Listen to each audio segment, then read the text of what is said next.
Bonjour à tous, bonjour à toutes. Alors aujourd'hui une vidéo très rapide. On m'a donné un lecteur de code d'erreur OBD2, un scanner de code. On m'a donné ça à tester. Alors moi j'ai testé sur les miennes. En fait j'ai aucune voiture assez moderne pour essayer ça. Donc je vais essayer sur une Clio 3 de 2011 qui est parmi mes proches. Pour savoir en fait si votre voiture est compatible, je vais vous mettre un petit tableau résumé des années en fait à partir desquelles c'est OK. C'est-à-dire que ça va dépendre de Renault, Peugeot, etc. Ça dépend des constructeurs. Et donc, il va falloir brancher la prise diagnostic. Alors, où est-elle? Alors, la prise OBD se trouve par ici, en dessous. Pour l'enlever, on appuie comme ça. Voilà, ça enlève un cache. Et après, il n'y a plus qu'à plugger. Voilà. Et ça s'allume. Donc là, je précise que le contact n'est pas mis. Mais donc, ça alimente quand même l'appareil. On va essayer de diagnostiquer comme ça, sans mettre le contact. Alors il cherche les différents protocoles. C'est probable qu'il ne trouve rien. Je pense qu'il faut avoir le contact, voire même le moteur tournant.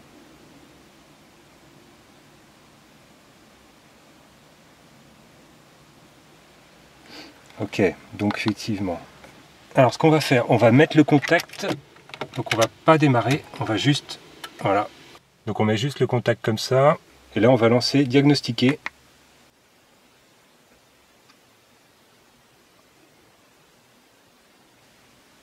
Voilà, là il a trouvé effectivement. Alors là on voit il y a un DTC. Alors lecture des codes, obtention de DTC.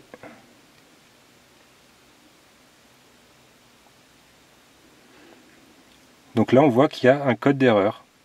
Code générique sur les bougies de préchauffage, donc c'est un diesel, c'est un Renault DCI. Donc ce qui est intéressant avec ce lecteur d'erreur, c'est qu'en réalité sur le tableau de bord, j'ai pas forcément de voyant moteur. Là si je démarre,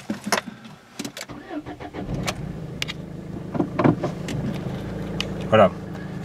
Si je démarre, j'ai aucun voyant, j'ai rien qui me dit quelque chose qui ne va pas. Donc c'est vraiment le lecteur qui lui permet d'aller voir les pannes dites furtives, donc qui ne sont pas forcément assez graves pour afficher un voyant au tableau de bord, mais qui sont quand même une information sur un problème. Alors ça peut être juste un problème temporaire qui ne se reproduira pas, ou bien ça peut être un problème qui va s'aggraver et donc qui va créer une vraie panne. Donc ça peut être pas mal pour faire du travail préventif. Alors on peut aussi effacer les codes, bon je ne vais pas le faire là. Ce que je voudrais voir, c'est DataStream. Donc ça doit être les données en temps réel. Voilà. Donc là, j'ai des informations sur le régime moteur, par exemple, en tours minute, 800 tours minute. Donc c'est pas mal, ça pour régler mon ralenti. Si j'accélère un petit peu. Voilà. On voit que je suis monté à 2500 tours. Bon, après il y a une pression, alors je sais pas si c'est une pression de turbo là ou je sais pas quoi, il faudrait lire la doc de l'outil. J'ai une information de température, donc là je pense que c'est la température moteur à 30 degrés. Ouais, ça se tient puisque c'est à peu près la température ambiante et on vient juste de démarrer, donc tant que le moteur monte en température. Donc ça c'est pas mal. On a sûrement d'autres informations, voilà, la vitesse. Alors là, on va rouler un petit peu, et puis on va voir les données changer, je pense. Alors on va aller faire un essai sur route, et on va regarder les données changer. Alors là, au compteur, je suis à, je sais pas, pratiquement à 30. Là tout de suite, 29, 30. Ouais, donc c'est... Voilà, c'est ce que j'avais d'affiché à ce moment-là au tableau de bord. On va regarder si on a d'autres informations. Je voudrais bien voir ça, le load PCT. J'aimerais bien voir si c'est la charge sur le moteur en fait. Par exemple, on va prendre une petite côte.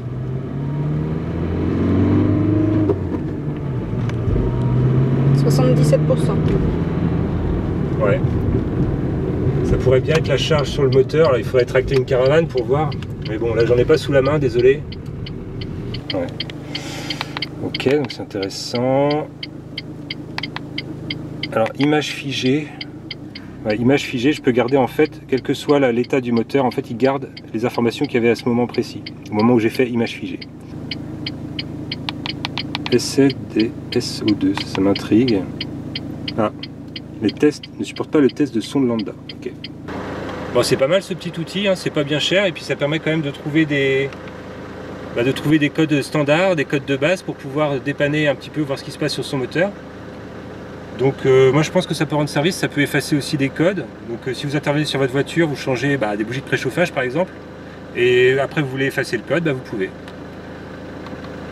Donc voilà, c'est pas mal. Bon moi je vous laisse là-dessus et je vous dis à bientôt, salut!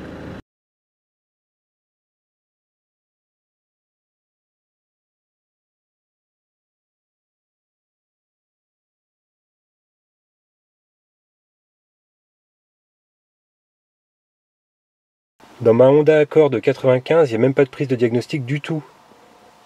En même temps, elle fonctionne, il n'y en a pas besoin. Et sur ma 2 chevaux de 63, je trouve pas non plus de prise. Ah, une traction 11B de 53, ça se tente, non?